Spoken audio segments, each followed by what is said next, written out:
Willkommen beim Wandaful Podcast Yoga Beyond the Asana. Ich bin Wanda Badwal. Ich freue mich, gemeinsam mit dir die faszinierende Welt des Yoga, der Spiritualität und persönlichen Weiterentwicklung zu entdecken, zu hören und zu erfahren, wie wir mehr Liebe, Balance und Erfüllung in unserem täglichen Leben integrieren können. Schön, dass du hier bist.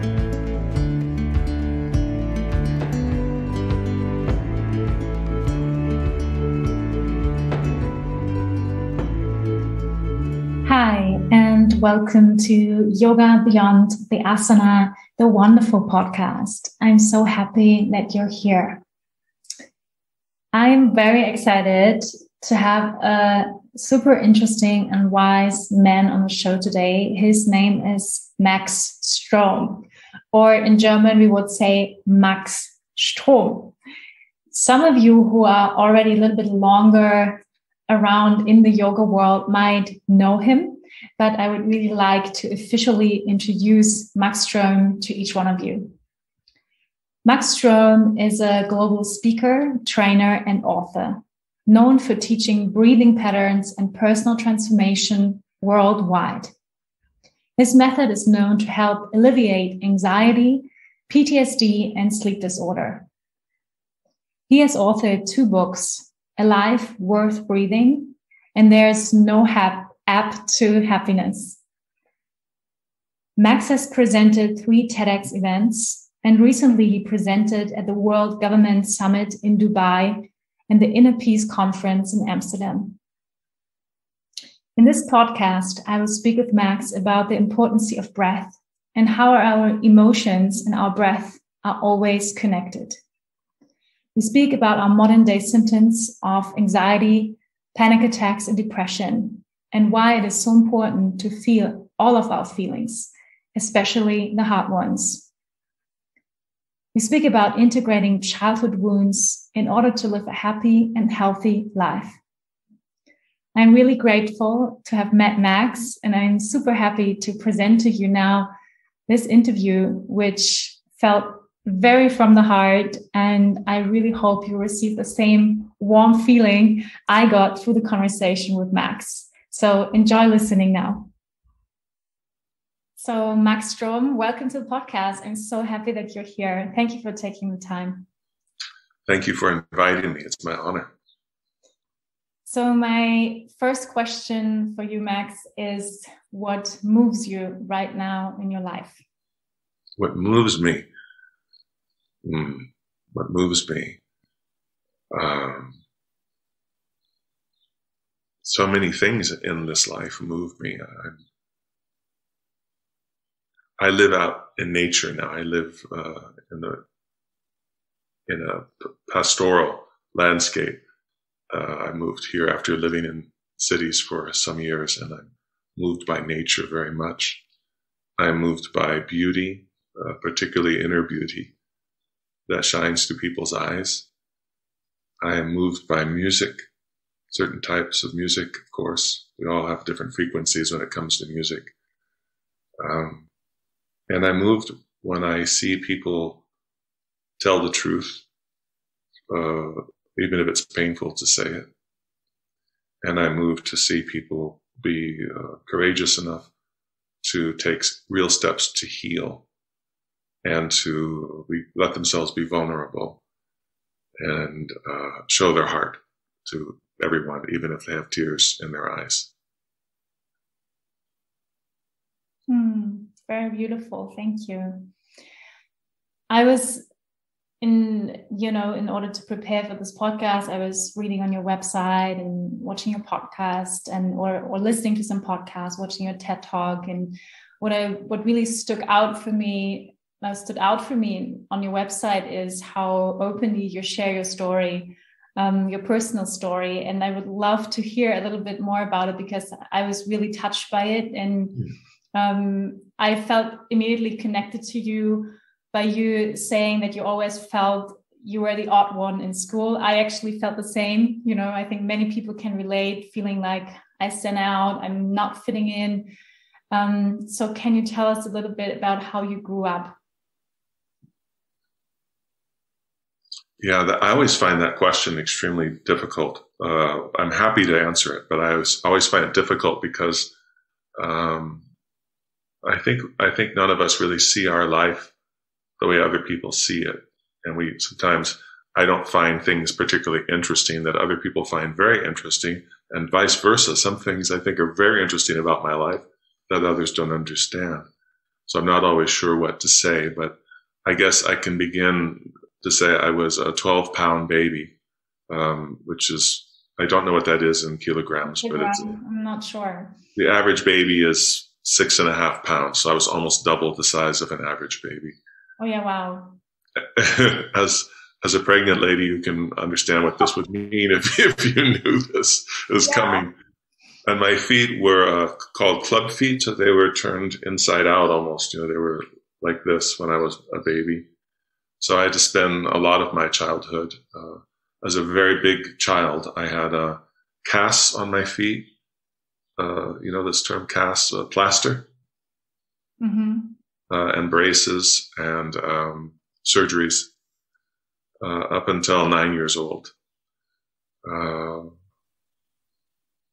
And so this, of course, taught me a lot about confinement, holding still, not being able to go outside like the other children, pain, physical pain. And my father was German. He was from Offenbach. He was 17 years old in the last year of the war. So he was not actually in fighting, but he was in the destruction of Germany, basically, and was in a concentration camp himself, like a lot of the soldiers were after the war.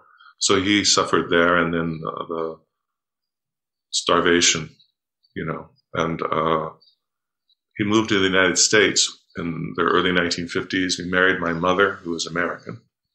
So I have an American mother, a German father. And so the upbringing that I had was somewhat more European than standard American upbringing.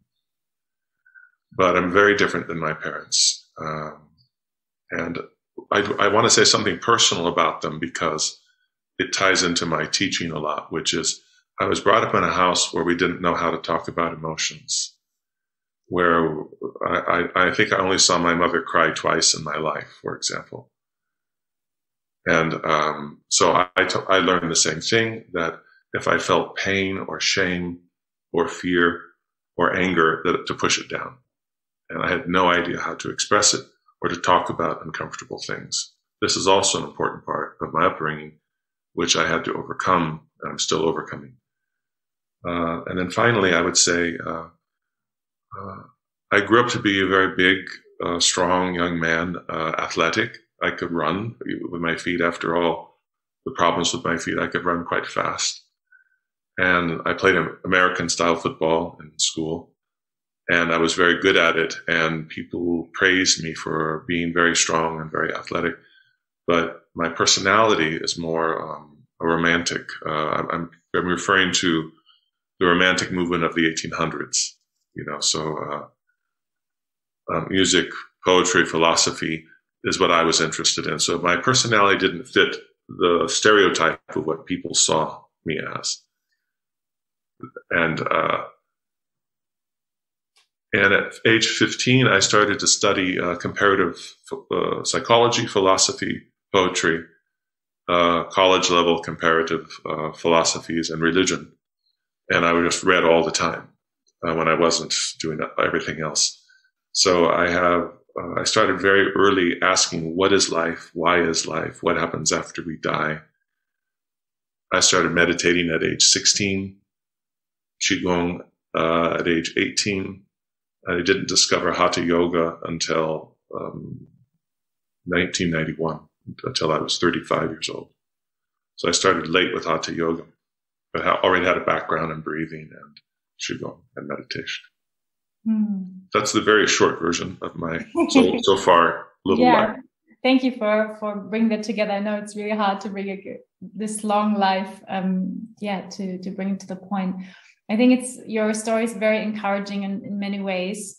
So one question that arose for me was, because I think many people can relate, you know, maybe perceiving differently, being super sensitive, being interested in, you know, the big questions of life in an early age, having connection to the spiritual world. So if you could travel back to your young age one that felt, you know, a little bit left out or not fitting in, what would you tell that boy moving back from now?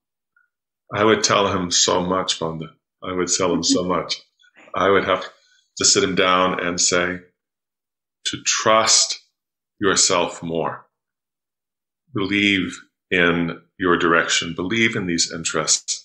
Follow them with all of your heart, even if people laugh or say that you are ridiculous, or if your father shames you for it, or your mother is completely confused by it. Just keep going. Do it, because this will bring you great happiness, and it's the path that you should be on, a path of transcendence and of healing and helping to heal other people. That's what you should do. And you're going to be so glad that you did, that you're going to be so fulfilled by it. It'll bring you such meaning. Don't hesitate at all. This is what I would say. The first thing I would say. So first you took another path. You said you started your yoga teaching career at age 35. So I think also that is very encouraging, because I think many people these days think they have to be super young to become a yoga teacher. Or super flexible, right? So before you took some other path, right? I read you were a singer in a band. You were very into music, screenwriting. Yes, I'm very musical, and I was in my first band at age 18, and we played very sort of romantic classical fusion with rock. That was my first version.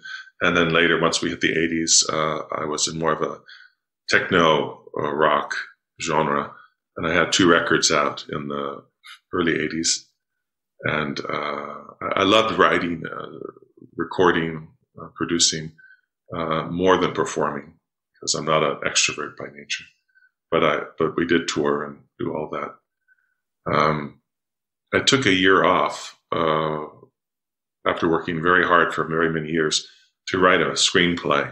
And my screenplay got a lot of attention in Hollywood, so I moved down there, and I realized that I was so exhausted from being in the music business, because if you don't make much money, it's just absolutely exhausting to continue to do the writing, the recording, the touring, the publicity, the interviews, all that. And you make like $2 a year for doing all that. You live in poverty, basically. It's very socially pleasant, but I realized I could be creative in this way. Sit alone in a room with a typewriter. I started with a typewriter, not a computer, a typewriter. And just in case some of your listeners don't know what that is, it's one that makes lots of noise. Tick, tick, tick, tick. And I thought, God, comparatively, this is so much easier. I could just sit and write the screenplay. So I ended up for 9 years writing movies. And I just completely changed. I went from one completely insecure career to another one. And but I made a living doing it for a number of years. I learned a lot. I learned how to write, of course. And I also learned that the movie business is quite corrupt, as the music business was. Not the part that I was in, but the money part. And once I started practicing yoga while I was a writer, I was very lucky, Wanda, in that I found a studio up the street from where I used to write every day from my apartment. And the studio was Yoga Works, which is up till recently a 300 school chain. And this was the first one, and they only had one room when I started there. So this was like the epicenter of yoga in America in the early 90s. It was the absolute perfect place to be, to learn yoga. Rod Stryker was teaching there, and Eric Schiffman, and many other teachers that became very popular, like Brian Kest, Sean Korn. Sean Korn was a baby teacher at that point. Shiva Ray was there. And I started practicing there every day, 6 days a week. And then just a few years later, I stopped writing and started teaching. That became everything to me.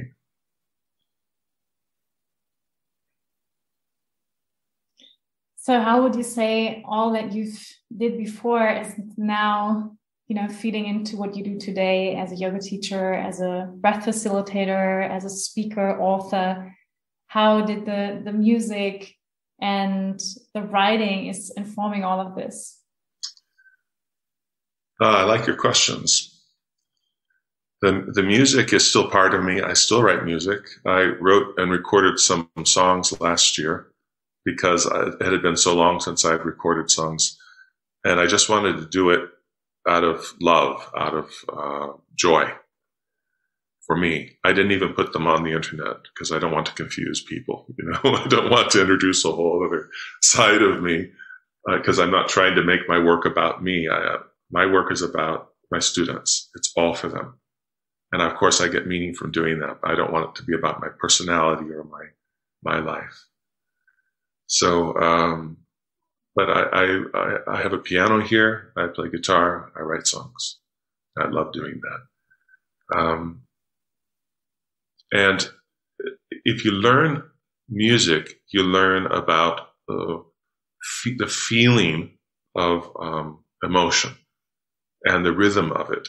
And I have brought that into my class. When I teach movement, I can feel like a conductor in front of an orchestra, moving them all together in the right rhythm. And I can watch them and feel them. So I'm responding to them. It reminds me of, I saw flamenco performance once, a Spanish flamenco, the real deal with one time. And it just stunned me. And one of the things that stunned me, Wanda, was the guitar player was watching the dancer. The dancer wasn't listening to the guitar player and following. The guitar player followed the dancer. The dancer was the conductor. And he would stare at her, and as she would speed up, he would speed up. As she would slow down, he would slow down. I thought, wow, that's a totally different point of view. But teaching a yoga class is more like that to me. So the students are the dancers. In a way, they're the conductor, and I respond to them. In terms of writing, of course, as you know, writing a book is very hard. I've written 2 of them, and I'm in the middle of my 3rd one now. So I wrote 15 screenplays. And so that gave me the discipline of a writer. I have no problem sitting down and writing. I never have writer's block. But a screenplay is always a story. And what I'm writing now, as you are, is first person. And it's a very different format. So it's been a struggle to learn how to not teach in a story format, but as one voice for every chapter. So it's been difficult to change, but still the many years of writing film has helped me completely. It's all come together, I suppose, now. I'm 64 years old now, and everything that I've done before contributes.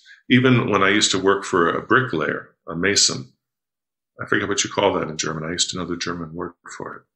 Say again the word. The people who take bricks and make buildings. Yeah, a Maurer, maybe? Yeah, Maurer. Genau. So I used to do this work for 1 year. Wow, it's hard work. It's very hard work, outside every day. But what I learned there from that man, I still use in my work and everything I do. It's amazing. A preparation. You have to be totally prepared and know exactly what you're going to do. Because if you make a mistake in that work, you have to get a jackhammer to break it apart. That's how you have to deal with a mistake. You can't make mistakes. So it's actually extremely precise and high stress work. So everything I think we do in our early life can contribute to what we do now, even if it seems unrelated. It really isn't. Nothing is unrelated. I 100% agree. And I also ask you this question because I know that especially young people in this day of age where you have seemingly infinite possibilities, what you can do like for life. I think it's super encouraging to hear that there's no wrong path, that it's not like you have to know exactly from going out of school what you have to do, and you can take some turns, right? Yes. I think it's actually quite sad that a young person is expected to know at age 18 what they're going to do the rest of their life. I think it's almost cruel to ask someone to predict this. Right. And I think it would be better if everybody left school around 18 and took 1 or 2 years off and worked with their hands. I think everybody should work with their hands, like in the fields or a factory or with bricks or building every day. Everybody needs to know what that is like. It's because for the entire history of the human race, we went outside every day and worked with our hands in some way. And people should travel so they understand other versions of human life that exist right now around us. So we don't just think America, for example, is the only way to live. Yeah, I couldn't agree more. It's so important to reconnect to nature and to this planet, right? On so many different levels. So you wrote a book. Your first book was about breath. You gave an amazing TED talk about breath. Now you're writing again about breath. So tell us a little bit, how did you get into breath through yoga, and what was for you, because many people teaching yoga but not focusing on the breath, right? So what was it for you about the breath that really, where you said, this is my topic? I was first introduced with to breath work through Qigong. I had a very good Qigong teacher.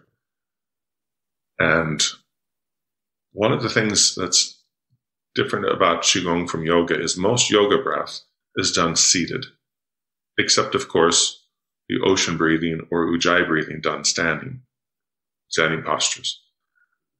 In Qigong, most of the breathing is done moving, or at least moving the arms. Sometimes the legs are still, but the arms move. And so I was introduced through this real vinyasa, is moving with breath, letting the breath lead the movement. And it used to put me in an altered state every time I did it, a positive altered state. So I learned the value of here, and also to work with physical pain in my own body from broken bones. I broke some bones later, my late teens, and I'm skipping over this long story. But anyway, I learned how to control pain with my breath. That's quite useful, as every pregnant woman knows. That's why they're using. It's actually where you're just talking about it. It's actually something I want to share. Is I'm right now reading a book about hypnobirthing. Hypnobirthing, and it's basically they're speaking about techniques from yoga in there using while giving birth. So what I'm reading there is actually nothing really new to me, So, which I was like, wow. I mean, I think yoga is an amazing tool or breath work to have in order to give birth, right? So, but it's very, very similar. Like everything they say in hypnobirthing is very similar to what we do in yoga, actually. That's right. So, when I started practicing yoga every day, which again was later, I didn't begin practicing yoga till 35, on my 35th birthday. My girlfriend at that time took me to my first yoga class on my birthday. It was funny because she did it as a surprise. And I was so disappointed when she told me. She goes, "Guess what? We're going to yoga class today." And I thought, I don't want to go to a yoga class. Why would you do that to me on my birthday? But, what were your assumptions about yoga? That it was a guru-based practice, that it was a cult-based practice. Because the only yoga I had been exposed to was actually that, where they wore the picture of their guru and a necklace. and had his picture on the front. And so I thought all yoga was like that. And I wasn't interested in joining a cult, so I wasn't interested in going to yoga. But anyway, it blew me away. My first class was just unbelievable how I felt for the next 2 or 3 days. So I started going back. And then I started practicing 6 days a week shortly after.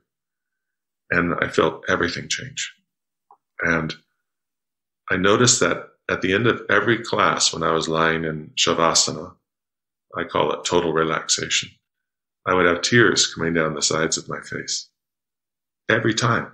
And it embarrassed me, and I hoped that nobody could see me, of course, because I was this big, strong man crying, basically, at the end of every class. But I had no images or understanding of where the tears came from. But I knew it meant something. I knew it was important. And finally, I found a teacher who understood it, because the other teachers I talked to about it, they had no idea either. And the teacher I found that helped me with this basically explained that they were old tears. They're from the past, that were in the pain in my body from my surgeries, from my physical pain, from trauma, all the trauma I had had in my life. That's what was coming out. And this was amazing to me. And so I made even more of an effort to breathe well until I became a very good breather. People would put their mat down next to me to try to learn how to breathe every day. And then when I started teaching officially, I became known as the breathing guy. I mean, not officially, just people would say, he'll make you breathe if you go to his class. You go to his class and everybody starts crying at the end. And the reason was because of the breathing. And so everyone else would have a similar experience where they would just lie down and you'd hear people quietly sobbing as the pain was released. So I knew I was on to something, but I had very little understanding of it. And I didn't really like, Wanda, to be frank, a lot of the yoga explanations for it. Because to me, sometimes yoga leaves out the psychological element of the human being. And so I had to learn from other sources and from experience and from trial and error and innovation how to really help people with this. And this included inner child work, which I know you're familiar with. And I mean, we could talk about this for hours, so I'll just leave it at that. That's how it started.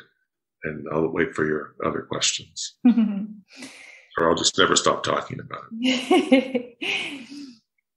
Yeah, thank you for sharing, especially, that so much tears came out in the beginning when you started yoga, because that's actually one of the most frequent questions I got asked as a yoga teacher is like, why am I crying in yoga class? Is that normal? And that's actually one of my own experiences too. The first yoga class I went to, I actually was trained as a musical actress in singing, dancing, and acting. And I experienced in that time a lot of pressure. I had a lot of self-hatred because I wasn't perfect. And so I went to my first yoga class in order to balance some of that stress I experienced in ballet and in, needing to be perfect and, achieving perfection. So I went to my first yoga class, and you had a lot of anxiety then too. Totally. Anxiety, depression. So I went to my first yoga class and I just cried, I just cried the whole time in Shavasana. I was like, and that I think if you will never forget your first yoga class. I think it's just something that's, and I knew, okay, here's something for me, right? Like here's something that's really good. And so can you, because you study breath, for so many years, can you tell us a little bit about the psychological side? So what is happening? Like you said, it's all tears. I like to compare sometimes the human body with a sponge. Like when you squeeze it with asana, with breathing, that, everything comes out, like that you collect it over like the years of memory. Would you say the same? Or what is happening when you cry in yoga? Genau. That's a very good analogy.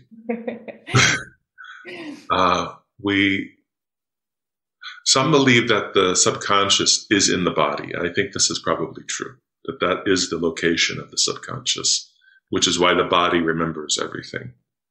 And any good body worker, massage therapist will say, we massage certain people in certain areas, they immediately start to cry. That's where they store this trauma from their life.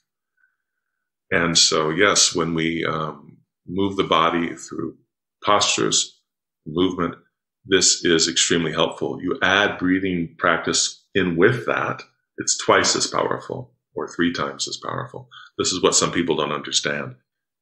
Yes, postures are great. Add breathing. You have something amazing, absolutely amazing. Almost everybody I meet thinks I have an anxiety problem. I mean, that they say, I have an anxiety problem. How do I get rid of the problem? And again, I say, anxiety isn't the problem. Anxiety is the symptom of a problem. For example, if I break my leg and I'm in extreme pain, I don't have a pain syndrome. I don't have a pain problem. I mean, yes, I have pain, and I want some painkillers for a few days, but we have to fix my leg. And once the leg is fixed, in a matter of a few weeks or less, I have no pain at all anymore. You don't just treat the pain. And anxiety is similar. So we constantly try.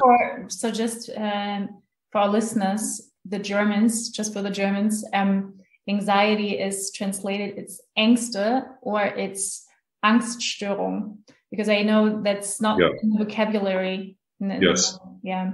Thank you. Yes. Angststörung. Störung. Right. Yes. Is more accurate. Angst is not accurate. Yeah. And for your listeners, I define it this way: fear or angst is a rational response, generally, to a threat in the moment or in the future. Anxiety is always from the past. That's why you can have a panic attack. That it could be triggered by angst in the moment, but it's from the past. So it's from trauma from the past, always. And that's how they're separate. And you can have both, of course. You can be very afraid and have anxiety from the past at the same time. So what is a panic attack? A panic attack is when the emotions start to come up from the past because you have not reconciled with this event from the past. But we try to keep pushing it down. We're wrestling with ourselves. We fight ourselves. We push it down. This is what a panic attack is. And you'll notice that when someone has a panic attack, they don't cry. Ever. They might cry later, but not during the panic attack. And in fact, if you would encourage yourself to cry, your panic attack will stop. That's how you end the panic attack, is allow the feelings to come up and cry it out. And then you'll feel better and there won't be a panic attack. But most people don't know that. So they fight it and they fight it and they fight it. So we have to, in my opinion, learn to reconcile with traumas of the past, to grieve properly. We don't really know how to grieve. We end the grieving too soon. So it's held in our body, and grief will wait for us all our life. It just stays in there waiting to be finished. That's why you can cry about something. In German, again, for the Germans, it's Trauer in German, grief. Yes, Trauer. To be traurig, you know. Yes. Yeah. And grief is not the same as sadness. No. So grief or Trauer, we have to learn to grieve and to allow ourselves to be witnessed when we grieve. To not just grieve alone. And I can talk about that for 30 days. So I will stop there and please continue. No, thank you so much for bringing these so important topics to the table, these very vulnerable topics, you know, of anxiety, of grief, of depression. Yeah. I mean, these are, how you describe it, the skyrocketing symptoms of our time. So can you maybe I know you know some of the numbers, just like to, again, make people or understand that this is like a symptom of our times we live in. And because people feel sometimes, I think they feel alone in having depression or having anxiety or having panic attacks, and how many people actually suffer from that. Yes. Well, it has changed a lot. Even when I started teaching in 1995, you might have 3 or 4 people out of 40 that had anxiety. Obviously, you can tell by looking at how they behave and move and their eyes blinking. And then up till before COVID, it's half the room. It's now, it's just growing and growing. And they say my teenagers have it and my small children have it. This was unbelievable. When I was a boy, I only knew one boy who had anxiety, nobody else. So I'll give you some recent numbers. There was a giant study, a mental health study done in the UK. It came out in April 2018. It's the biggest health study on mental health ever done. I think they interviewed 9,000 people, very comprehensive. And the results were unbelievable. For example, the worst one, I'll just get to the worst one. 30% of the people they interviewed said they had thought about taking their own life in the last year. A full third. And 1 out of 6 were self-harming. That's where you cut yourself or do something else to your body. Purpose. With 14-year-old girls, it was 1 out of 4. It was even worse. And the youngest group, the millennials, said that they felt lonely. They were the loneliest section of our population. The ones who were online the most were the loneliest. This was before COVID. Now, once COVID hit, it spiked everything way up. In the United States, there is a back order for antidepressants now and anti-anxiety drugs. They're not making it fast enough. So it's a big problem all over the world. It's not just the UK or America or Deutschland. It's everywhere I go. And I go everywhere. It's perhaps even worse in, for example, some of the Arabic countries where I teach.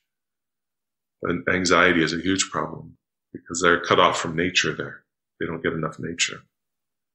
And Deutschland has, if I may specifically address Deutschland, again, my father was from Deutschland, has additional national anxiety because after the war, they didn't ship in a bunch of therapists into Deutschland to help the people to recover from extremely psychologically complicated time and terrible time. It was just shut up and fix your country, go. And so when I talk to people who are, let's say, 35 years old, they say, my grandparents never talked about the war. My parents never talked about the war. I'm the first one in my family to talk about it a little bit. And so you have this additional collective national anxiety and shame, drama, that has not been dealt with. It's unbelievable how powerful of a country and how much you have done under those circumstances. I mean, everybody was traumatized by the war, but you had the additional stress of that you understand. I don't have to explain it. That everybody grows up with there, and very little dealing with it. For sure, I think the collective trauma. I mean, each culture, country has their own trauma, but I definitely can see and feel that in Germany. I sometimes call Germany Angstdeutschland.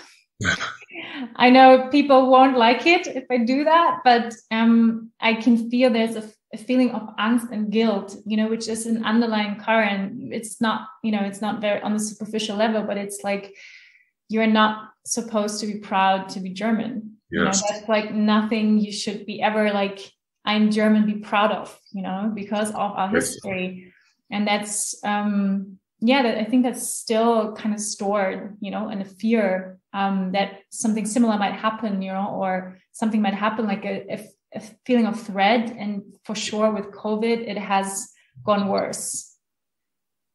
The fear in general, for sure.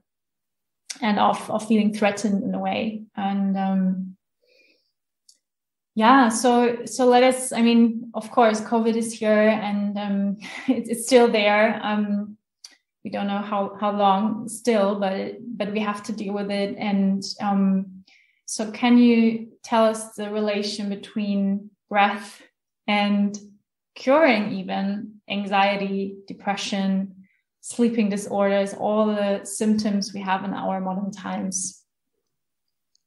Yes.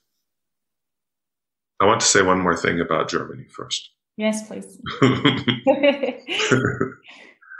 I just want to finish by saying, in my opinion, and the way I see it, is German people are amazing and have been through so much. And I don't believe that anybody in the world is responsible for their grandparents, for anything that your grandparents or even your parents did. If my father or mother was a murderer, I'm not responsible for that. And we have to live our life and do the best we can in this world. And it's time to celebrate being German, in my opinion. Yes. Thank you so much for saying that. Yes, I 100% agree. And not only when the national soccer team is playing. That's right. Yes. That's the only time we're allowed to celebrate our Germanness. I know. It's a start, I guess. Yeah, it's a start. Yeah, it's a start. Everyone should be proud of who they are. And their culture. And no hands are clean in this world. No. So, okay, now, when you what can we do about it? about this all? When we do breathing practices every day, it helps us from accumulating stress. It keeps us from gaining new anxiety. If occasionally we do more cathartic breathing, like, do you know this word, cathartic? Yes. Okay. What is the Deutsch word for that? Kathartisch or catharsis. Yeah, thank you. Yeah. Exactly so. So when you do more cathartic breathing, this helps to access deeper the subconscious, which includes memory and the emotions that have been frozen, essentially, and the insight. The insight will come with it. So let me say it this way. Let's say that this man to my left here, this invisible man, had a trauma when he was 5 years old. But he was told by his parents, basically, he's not allowed to cry. He's not allowed to feel anything. Just shut up, stop crying, get over it.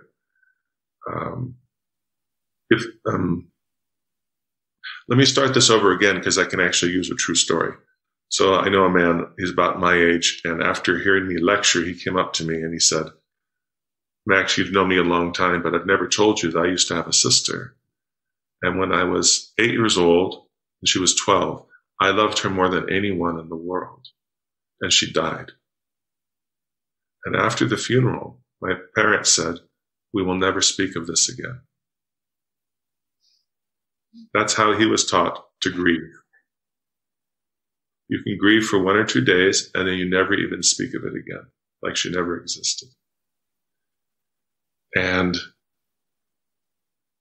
so, if I may use a little bit of poetic language to describe this, if you imagine emotion as water, he froze it. So it's like he has frozen emotion in his chest, this ice chest. And we put this armor around our chest. And in this case, maybe perhaps made of ice armor.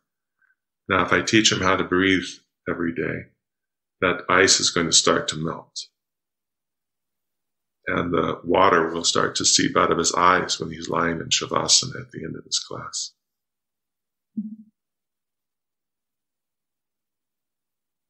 It's a beautiful picture. And so what starts happening is you start remembering. And he thinks, wait a second. I'm starting to remember my sister more now. Can I speak of her now? Because I've been told in my life. So now as an adult, I say, tell me about your sister.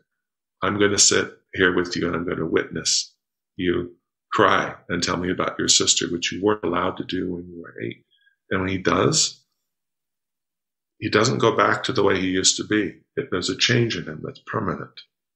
The grieving process has been allowed to move forward again, like a truck that's been stuck in a ditch for 30, 50 years, and now it can move again. And once he completes the grieving process, his anxiety will be gone. Why do you think we are so afraid of grief? We're taught this. I think we're very instinctive animals, more than we would like to admit, I think. We have a lot of instincts, social instincts, and one of them is even if you grew up with parents who said, it's all right to show your emotions. It's all right to cry if your heart is broken. But then you get to the schoolyard.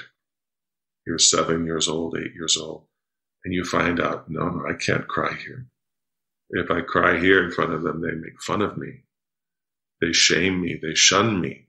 They mob me. I know you have this term in Deutschland, mobbing. So you learn very quickly in school that it's not allowed to be vulnerable, to cry, to be afraid, especially if you're a boy. You're afraid. It's the biggest insult you can get.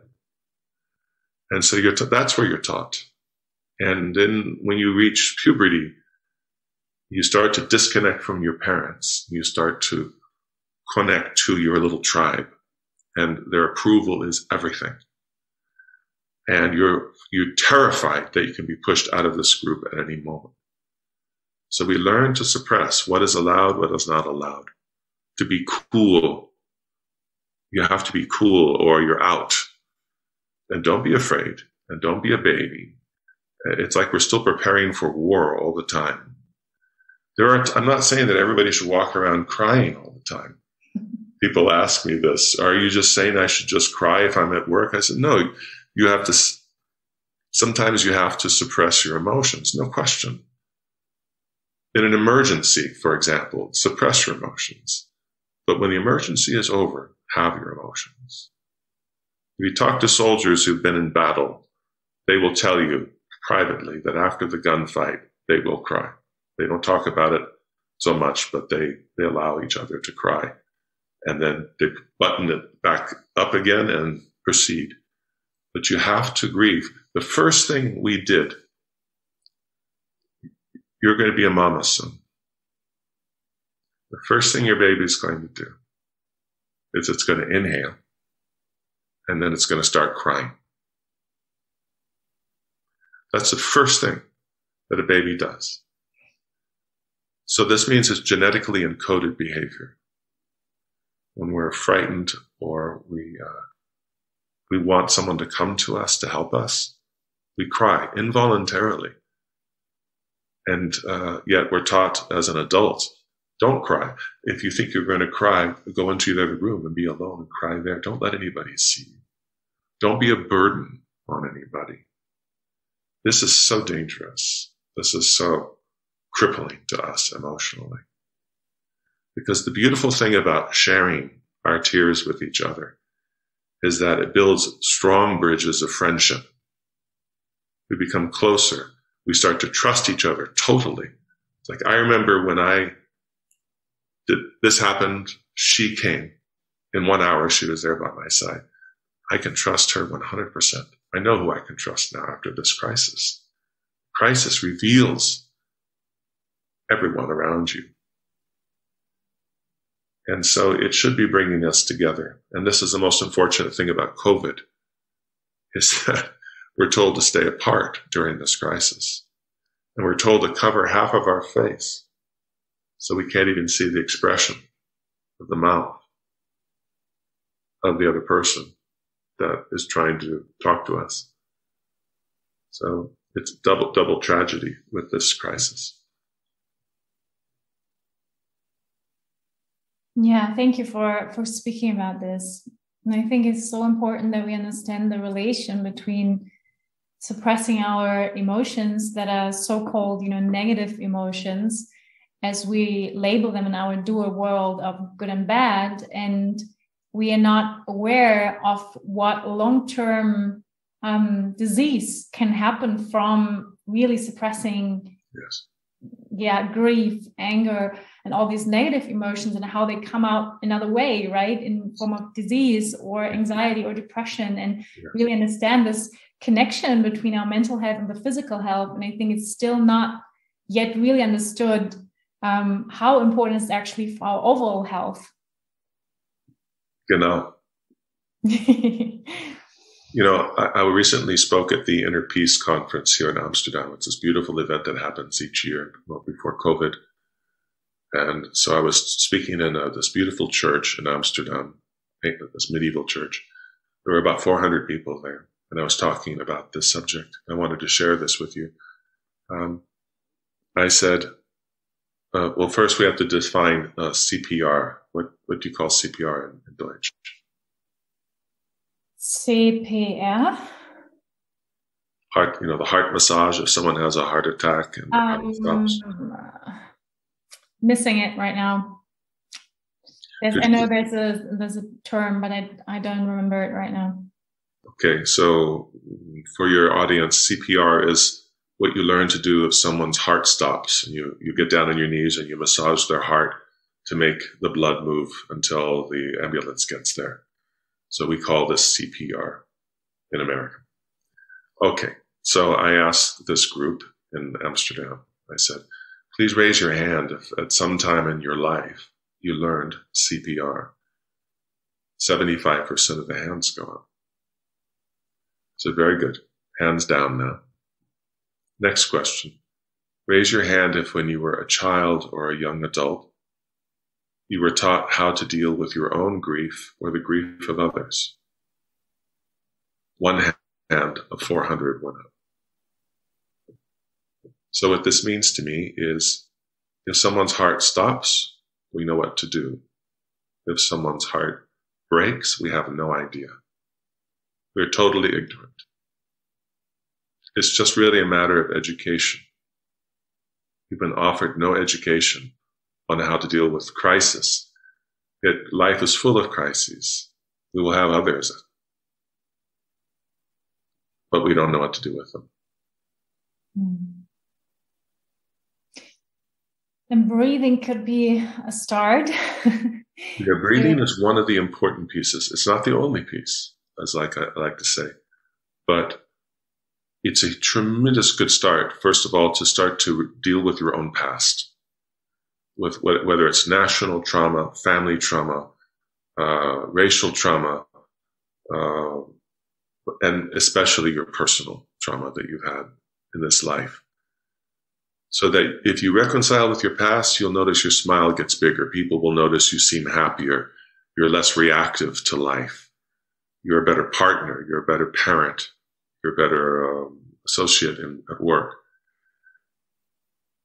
There are other pieces of this healing as well, which I've already talked about. But I don't know how somebody can live without a breathing practice. It just astonishes me. Because, that's why I think people turn to alcohol so much. They use beer instead of breathing practices. So can you just explain briefly, because some people, I think they don't understand why they need to learn breathing, because it's something we should know, right?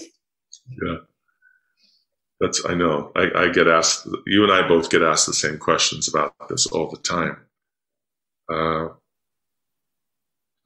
The primary function of breathing is bringing in oxygen and expelling CO2 and toxins. And so when we breathe well, it oxygenates the body and the mind at a very high level, increasing our functioning, and it triggers the relaxation response if we breathe in certain patterns. So instead of the fight or flight response, we're intentionally triggering the relaxation response. If we do this every day or almost every day, our body learns this is what we do at the end of the day. We do our practice. and we calm down. So we don't need to go have 2 beers because we're already calm. We already feel great and we look really healthy.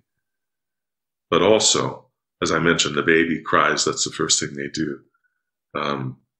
The other main function of the lungs is this air comes up through our voice box and expresses our all of our communication through speaking, through the sounds of our voice, the emotional communication, whether we're laughing or shouting or listen to children, all the sounds they make, it's unbelievable. So the lungs are not only for oxygen, they are also part of our emotional life from the very beginning, from the first moment a baby's born. And so the breathing seems to affect our emotional life, our memory, our subconscious, not only oxygen. People need to learn that starting in this moment, if this is the first time they're hearing it. This is why, I think everybody knows it once I say this, because it becomes obvious.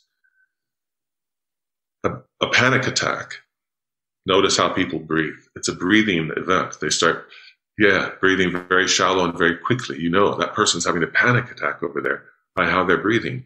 You know, that person over there is experiencing joy by the way they're laughing, another breathing function. You know, that person over there, let's do this one. You're in a hotel and you can hear through the wall 2 people are making love because you can hear the way they're breathing. We know that that's also a breathing event. There's lots of breathing patterns that happen during making love. And you can go on and you realize, there's breathing going on all around me for all these different emotions. I can tell if my partner is upset when they come through the door by how they're breathing. It's like, they sound frustrated by the breathing. So our emotions and our breath are always connected, like a husband and wife. They're always together. They're never apart. Yeah, so important to understand this. Is there a breathing technique we can do right now? Like, could you lead us maybe through a shortish 3-5 minute breathing technique we can do it together now? Certainly. I would be happy to. I'm just going to turn on my stopwatch here. I find the easiest one to do with just audio is the 4-7-8 breath, because anyone can do it and there's an immediate effect.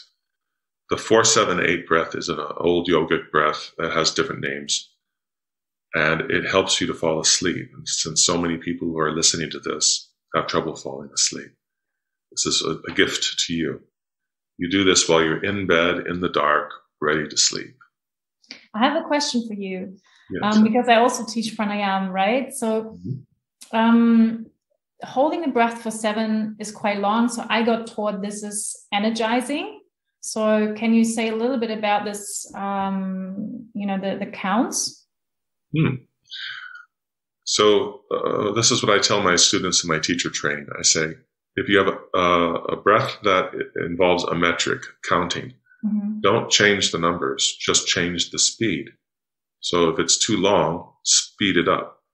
So instead of 1, 2, that speed, go in your mind 1, 2, 3, 4, 5, 6, 7. There, it's shorter. But the intervals remain exactly the same, 4, 7, 8. So you can make it as slow or as fast as you want. The more advanced you become, the slower you make it. If you're new to it, you can do it pretty fast. I'm going to do it fairly quickly now, assuming that people are trying this for the first time in their life. Sure. Let's do it. Okay. So again, for your listeners, this can be done to help you fall asleep, but also you can do it anytime during the day just to relax a little bit and trigger the relaxation response, which we all need. I think actually no breathing, holding when you're pregnant, right? That's right. Very good. So if you're pregnant, I recommend not holding your breath or doing any powerful breathing exercises. Wait till after the baby's born. Also, I don't recommend powerful breathing exercises for people who have schizophrenia or who are in a very weak state. For example, if you had a heart attack 4 weeks ago, don't hold your breath yet. So if you're in a very weak and physical state. But if you're fairly healthy and you're not pregnant, let's go. I'm going to count for you. We will inhale to the count of 4. We will hold our breath to the count of 7. We will exhale to the count of 8. And we will do this for only 2 minutes. Please, everyone, sit up very straight. You'll breathe better when you sit straight. You can breathe through the nose or the mouth any way you want. We don't have time to go over details like that. And to begin, just quickly exhale. Just exhale and listen to this sound. This is the speed. We're going to inhale to the count of 4 now. 1, 2, 3, 4. Hold your breath. 1, 2, 3, 4, 5, 6, 7. Exhale. 1, 2, 3, 4. Sit up straight. 6, 7, 8. Relax your face. Inhale 4. 1, 2, 3, 4. Hold your breath. Relax your shoulders. 2, 3, 4, 5, 6, 7. Straight spine. Exhale. Very tall spine. 3, 4, 5, 6, 7, 8. Good. Inhale. 1, 2, 3, 4. Hold your breath. 1, 2, 3, 4, 5, 6, 7. Exhale. 1, 2, 3, 4, 5, 6, 7, 8. Inhale deeper this time. 1, 2, 3, 4. Hold your breath. 1, 2, 3, 4. Relax your shoulders. 6, 7. Exhale. 1, 2, 3, 4, 5, 6, 7, 8. Inhale. 1, 2, 3, 4. Hold. 1, 2, 3, 4, 5, 6, 7. Exhale. 1, 2, 3, 4, 5, 6, 7, 8. Breathe as you like and relax.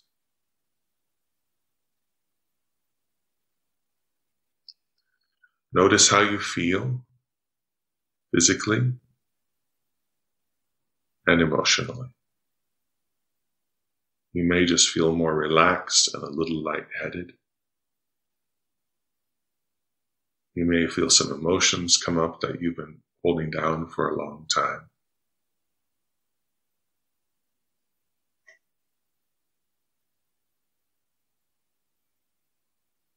That took only 2 minutes. The average commercial break on TV. Thank you so much, Max, for leading us through that. So this is a breathing technique I can do every day? Every day.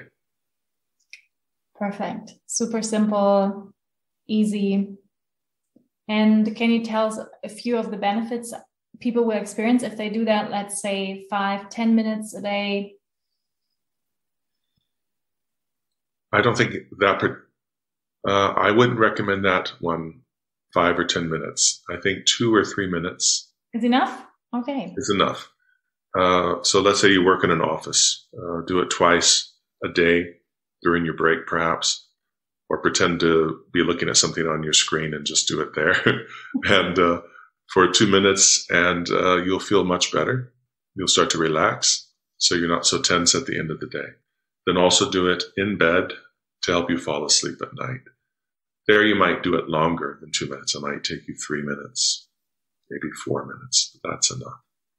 There are other breathing exercises I would have people do longer during the day. Amazing. So just 6 minutes each day. Yes, 6 minutes each day. can have great benefits, for you. Yes. So many people have trouble falling asleep, and it really does help. I travel a lot, as you know, before COVID, to teach and to speak, and I cross time zones a lot. So sometimes my body's not ready to go to sleep, and so I use the 4-7-8. Amazing. Thank you so much. I love, like, what I really love about breathing is that you have it for free. It's always there. It's not complicated. No, it's always there. And just a few years ago, I was promoting breathing breaks at work. I spoke on BBC Radio about this because I thought it was quite interesting. So I said, look, you have a certain group of people that smoke cigarettes. And every day they're allowed to leave the building about 6 times or 7 times during their day, their shift. And the people who don't smoke have to stay inside. I know. It's unfair. So let the non-smokers go outside and do 6 minutes of breath work and come back in. Not next to the smoker. No, upwind. Yeah. Yeah, thank you so much, Max. I think we could go on for hours. You have so much knowledge and such an encouraging life, and thank you so much for your work. And I have one last question, which is if you could hold a speech in front of the entire world, nothing less, and say, something to the people, like what you think everyone should know, or maybe some important life lessons for you. You can choose 1 or 3, like whatever comes up for you. What would you say to the world, really? I love that you asked me this so much, Wanda, because this is one of the questions I ask my people in the teacher trainings. I say, they give you a microphone. You can talk to the world. What would you say? This is what a TED Talk is like, essentially. I've done 3 TED Talks, and it feels exactly like that, because you know that if you do well, if you really speak from your heart, you can reach a lot of people around the world. So today, you asked me this question. You're the first person to ever ask me this, and I'm going to just speak from my heart now. Yes, I'm unprepared for this question, so I'll just speak spontaneously. I would say that as difficult as listening to the news is now, or watching the news, I still have hope. It's easy to lose hope now in mankind, in humankind. But I still have hope, because there are so many people like you. When I see your face, I see goodness in your eyes, and I see this everywhere I go. I think people are fundamentally good and want to do good and want to help others. And we need to remind people that they're good. And when we see them do something that is beautiful or kind, to tell them that we were witnessing them, we saw that, and that was amazing. And we believe in them. Especially those of us who are teachers or have gray hair or white hair, our words carry more power. We have to remember that. It's easy to forget. So when we tell somebody something at the right moment, it can change their life. If we see someone being a great mother when her child is sick and embarrassing her in public, and she handles it so well, we should tell her. We say, man, being a great father, being kind to his children, protecting them, or being very sweet to his significant other, we should tell them, say, I just want you to know I saw what you did, and I think that was amazing, and then just walk away. And constantly spread the message of witnessing the good. There's too much witnessing of the bad, and there's so much mistrust now. We need to reverse this, and you and I and everyone else listening can do it. And to breathe, to do breath work every day, it only takes a few minutes. And learn 3 things. To learn to be comfortable when someone is upset, to just sit with them and not talk, to make eye contact, and to never be afraid of tears, yours or someone else's again. And we will have a different humanity. this is what I would say today. Thank you so much. That was very heartfelt. Thank you, Max. So coming to the end of this podcast already, I would love to know, where can people learn from you, study with you? Also, your new book is coming out. Maybe you can say a few words about it. Breathe to Heal, right? I'm really excited. I'm definitely going to read it. So people can find you on your website, right? I saw you have amazing online courses also. Yeah, I have a website, maxstrom.com. And it's not Max Storm, it's Strom. The R comes before the O. People get this mixed up. I put it in the show notes. So thank you. Thank you. You can find out all about me. And I do retreats. I do live stream courses now. I do pre-recorded courses. I do a lot of things. So you can just find it all there. My new book is about what you and I were just talking about. For now, it's called Breathe to Heal. The publisher lets me keep this name. And I'm writing this as if it's my last book, and I have nothing to lose. So I'm saying exactly what I want to say from my heart, with no fear.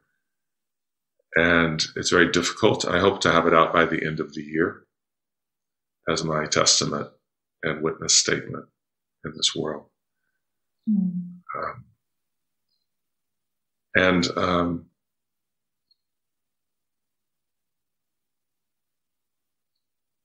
I think that's all. That's enough. Thank you so much, Max. It's been a great pleasure to spend this time with you and to meet you. And thank you for your really nice questions.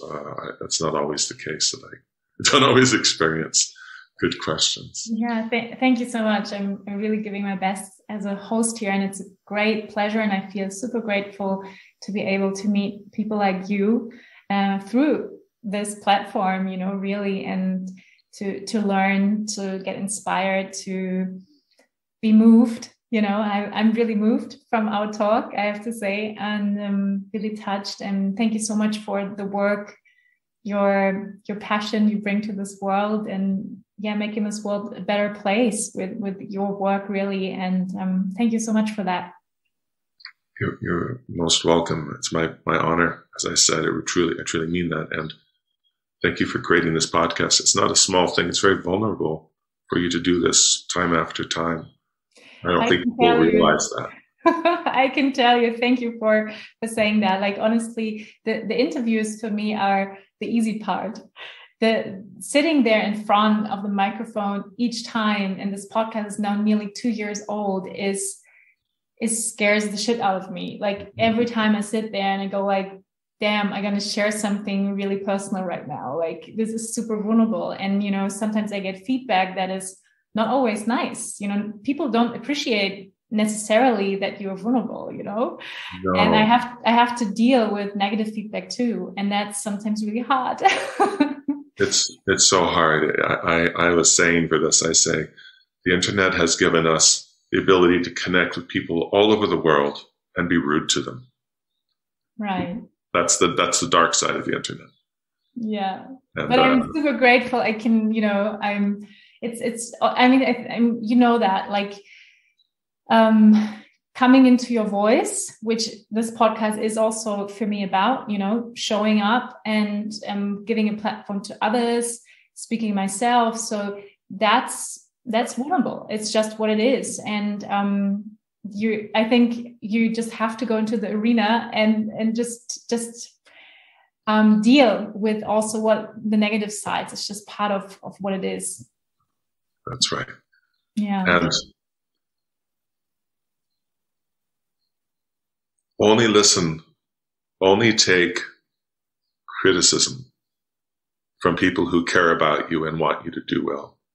Take criticism from no one else, because there's nothing you can do to satisfy them. Only from people who understand what you're doing, believe in you. If those people have some advice, that's really, I think, worth listening to. The rest of it, forget it. There's nobody who doesn't have vicious enemies. I mean, anybody. Malala Yousafzai, one of the most amazing young women in the world. People write horrible things to her. Gandhi, they wrote horrible things and shot him. I mean, all the saints, half of them were killed in horrible ways. We will always have people criticizing us or wishing us ill. So that's just unfortunately part of this life. I believe in you. Keep doing what you're doing. Thank you so much, Max. Thank you so much. And I think it's such an important message we're just sending out, like in the end of this podcast, because I think so many people are not going out there, not showing up because they are afraid of exactly this, yes. of being seen, and then also having this possibility that people might not like you or might not like what you say. And I think, it takes some courage for sure to shine your light, no matter how dark it is out there, Yeah. So thank you also for shining your light, and it's so bright and in this world. And I think, this world needs many more lights. Thank you so much for bringing all of what you have to share, Max. And thank you everyone else listening to this podcast. Thank you for your time. Thank you for believing in me in this podcast. And have a beautiful day, everyone listening. Thank you so much. Bye-bye.